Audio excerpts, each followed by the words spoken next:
Hello guys, how are you doing on this Saturday? One day before hitting September. Can you believe it?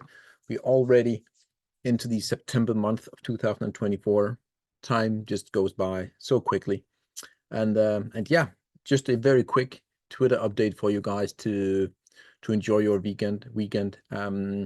Before I go in, by the way, I want to show you that we have our first Zoom call, Ask Me Anything, here later today for the members on Substack. So if you want to check that one out, you can go and see that for yourself. Basically, 1.5 hour, excuse me, 45 minutes of you guys asking me any questions you want, any charting, anything. I will do my best to answer. And yeah, hopefully it will be a success because the plan is to do that roughly every weekend if the time allows it to.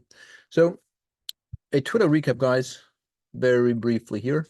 I can't remember. I have a few charts, to be honest. A few charts. I have done the weekly end update for the members also on Substack, where we talk about gold, silver, all that good stuff, all the commodities that we are tracking almost every day. So with that said, guys, let's see what Rashad has to say here. Rashad with the senior gold miners, the GDX is trading within 10-day bullish descending broadening wedge, perfectly ready to break out higher.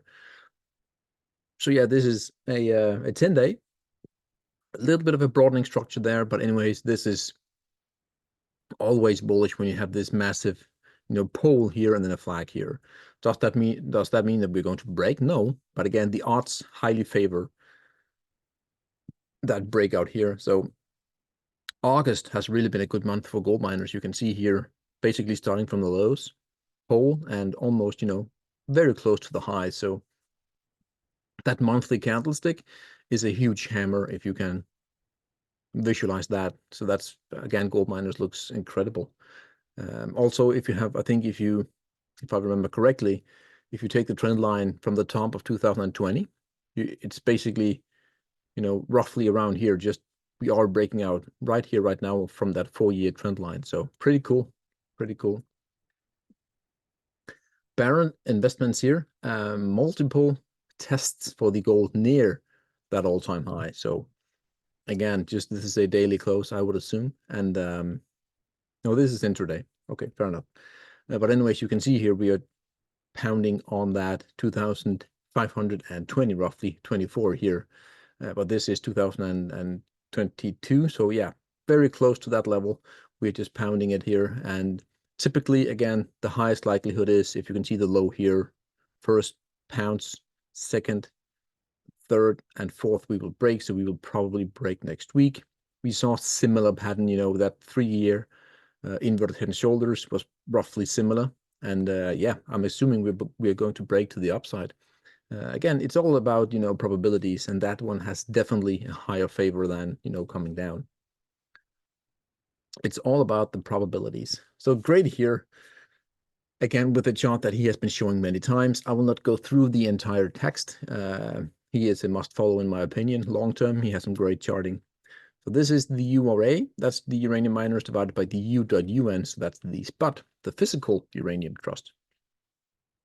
And this chart shows that uranium miners has not yet even begun to outperform the uranium price, which is what makes a bull market. By the way, this is something that many people don't know, that you need the miners to outperform. Well, you don't need, but you really want the miners to outperform their underlying metal to be in that big push up to the upside. So yeah, a very stylish and bullish chart. So potential, what's it called here, left shoulder head, and then a right shoulder breakout, retest, and potentially we are going higher here. And if that's the case, all I can say that the sentiment will change very, very quickly over the next few months here, if that's the case, for the uranium miners.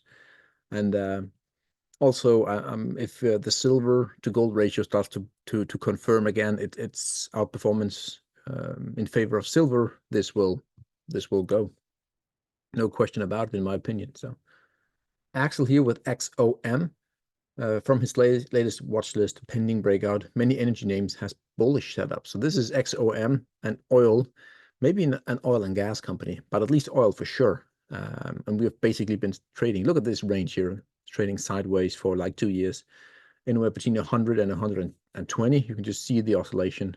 And now we didn't come all the way down, and now we're just hugging that level. And these are the big oil names, right? And they are breaking out, but oil is looking a little bit sketchy here. So yeah, but anyways, it looks incredibly bullish to me if we can clear, that 120 level on the XOM. Rashad again here with the dollar. Dollar index futures bounced from a long-term support, but once it completes a counter-trend rally, it starts to descend. And that's also something that I mentioned. I'm expecting. You can see we have come down quite far, right?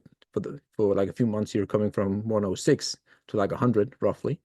And that's a big move in the Dixie. So I also mentioned here, I'm expecting a bounce and then a weak bounce and then a rollover. And gold and silver will do tremendously there. So, and yeah, fantastic. And when that happens, he's expecting gold to go to 2,650. That might be a little too low for my taste, but anyways, I'm on the same side. And then silver to 55, excuse me, 35. So yeah, I completely agree with the overall, take on the Dixie right now from his point of view. Grady here, gold and silver. Gold and silver have both broken out hugely. I like that. And resume their bull markets. That's all. That is all we need to know. Do not sweat the small wiggles now. Get prepared in every way possible. Instead, you have to believe in the bull to really profit from it, and you only have one chance. So, and what he's saying about this one chance, when it comes to gold and silver, and especially the miners, you only get these big movements in the miners once every decade, maybe every 2 decades even. You have that mega rally in the miners, and yes, you have a few smaller rallies in between, I know, but the big gains comes very rarely, and I firmly believe that we are at that moment in time as well. The only thing that can stall that movement, for some time, will be the overall markets. If they are struggling and starting to come down pretty hard, that will of course drag everything down with it and postpone the inevitable move in miners, in my opinion. So, and with regard to the charting, here's silver. This is the quarterly, so he's taking the highs from the quarterly. So this is basically the quarterly close, and you can just see that beautiful, lovely blue trend line here. And we broke like 6 to 9 months ago above that 24, 25. Beautiful. Same thing here for the gold. You can see here the line breakout, boom. Gold has just been on a tear recently. Holy bananas, right? That's just fantastic. And this is also a good proof that there are no proofs in trading and all that. But again, I've been saying for the past half a year, ever since I saw the correlation between that you need silver to outperform gold. Yes, I've been saying it 1,000 times. You need silver to outperform gold in order to have the miners move to the upside. I will say that again. You need silver to outperform gold in order to have that big move in miners. You can go and check that correlation to yourself. But basically, you can see gold here has done insanely well. Silver has done well. But again, gold has been the better play. But when and if, in my opinion, when we start to see silver really, I think when we have that close above 30, it's game over for the bears. But anyway, and then we will see silver do a rapid move, and that's when miners will perform immensely well, because the correlation is, as I just mentioned, the silver to gold ratio going up heavily. Miners will perform really good. Gold and silver miners, copper, uranium miners, it's energy. I mean, that's when you really want to be piling in, or at least position yourself beforehand. Dollar trader here with the copper. Again, I want to just mention that on the Substack, we turned really bullish at 4 when we broke. Beautiful retest at $4. Massive surge into our target, which was $5. We overshot a bit to 5.2. and ever since we've come down a lot longer and faster than I thought we would. The angle is very steep. I didn't expect that, but again, we are down to 4, and we're now trying to break that channel again. Still a little bit of short-term momentum here to the downside that needs to be digested for the next month or so, but again, potentially, you know, a breakout here for copper. Dollar trader here also on coffee. This is just, again, he has a lot of text here, which is really great. So I'm highly, you know, urging you to follow him, because he's a lot of good charts, a lot of detailed, you know, description and explanation of his views. So again, check him out. Really cool guy. And here we have coffee again. Just look at that uptrend there for the past 1 year, from 150 to 250. That's a massive move. And by the way, coffee, if you look on a 50-year time frame, coffee could, over the next 5 to 10 years, maybe 5 years, coffee could do 5x, 10x. It sounds insane, but that's really my opinion, because that chart on a half-year you know, candlestick time frame, oh my God, it looks bullish across the board. It could do similar to what cocoa did. So, and that's a pretty bold statement, right? But anyway, here, coffee on the 1 weekly, a little bit of a breakout shooting star here, getting back below. But overall, again, long-term time frame, I'm expecting coffee to go way higher, way higher.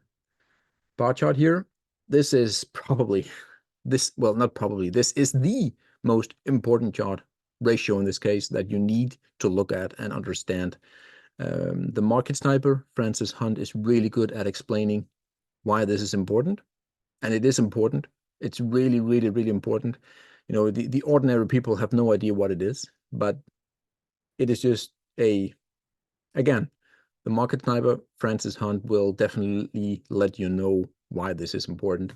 There are other guys as well who really knows what it is, Tavi Costa and other guys. But so he's saying here, for the first time since July 2022, the 10-year minus the 2-year yield curve is on the verge of inverting, which has traditionally foreshadowed a recession. So you can see here we have been inverted for like 2 years, roughly, even maybe a bit more, actually. Yeah, a bit more. And we are now about to uninvert. And if you look at the chart, it has been the steepest uninversion ever seen, I think, at least for as long as I can see going back on the chart. And the length is the longest I have ever seen. If I think it is, but if this is a precursor of about what is about to happen, if you compare this one, let's say the area below, you know, the 0 line, if you sum up the area and compare that to the area leading up to the 07 crisis, I would assume, I haven't done the math or anything, but I would assume that we're talking 4x the volume. And you know how deep and severe the crisis in 08 were. And if we're talking the volume of 4x, yeah, that's a big one.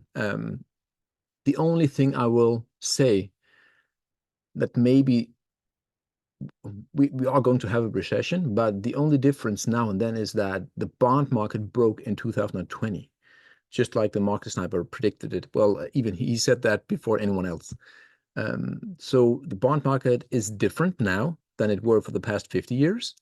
So maybe, yes, we will have a recession, but it could be a little bit different. With regard to what factors, I don't know. But again, it doesn't matter, you know, what my beliefs and all that. But this is the uninversion, or the reversion, excuse me, has always led to a crisis. Not the day after or the week after, but again, at that moment in time, the clock is ticking down. And then, you know, people will say, we will see something going on. It could be banking, it could be a new pandemic, it could be whatever. And then people will say, oh, that's the reason why we had the crisis. But actually, that's just when it happened, and that's why it gets the name. All the stuff has happened here before. So it's just incredible that you know, the news and the media is not talking about this. It's just a personal, I'm just baffled. I know why they don't talk about it, obviously, because they don't want people to know what's about to come, because then, you know, they would have, you know, riots on the streets and all that. But so here we have JC Parrott's financials are hitting new all-time highs again. Again, just a beautiful chart here. It goes way back to the crisis. That's the peak. That's the collapse. Look at the move here from roughly 30 to 5 in the XLF, the financials. Holy, that's a big one, right? But ever since, you can see here that this zone here, resistance, resistance, COVID, boop, and then breakout, retest, retest, trend line across here, and boom. And again, zone up there at the wicks high and the close there. Again, resistance, breakout here. So just very textbook, very simple stuff here. But again, simple is always better than complex. Just beautiful, simple charting. I like it. Tavi Costa here. So you can just see here, this is the gold miners divided by the capex cycle. So again, long text, you have to follow Tavi if you are on X or on Twitter, no doubt about it. So you can see the gold miners here breaking out against the capex cycle here. Also here, historically low capex. I mean, gold miners are going to print cash like never seen before. They are printing cash like never seen before. They are basically cash cows. And if you're just like me, believing that gold miners will go into 3K, 4K, again, not tomorrow, obviously. I mean, just imagine how much money they will. It's going to be completely bonkers. Tin here with gold, the GDX ETF. That's a very long overhead resistance, close above a weekly. In the real bull first, in real bull first gold moves, then seniors, then silver juniors, and then the junior slingshots past it all. So far unfolding perfectly in order. So 4 years, no, excuse me, this is back from the highs from 2011. Breakout here. This is looking really good. From when we speak here right now, this looks incredible. Gold miners are just the place to be, in my opinion. It will be, if this follows here, will be the best performing asset for the next, I don't know, 1 year. It's going to be truly amazing. So that's all. A long Twitter recap, actually. But again, I just thought it would be really important to just talk about the spread here between the 10s and 2s.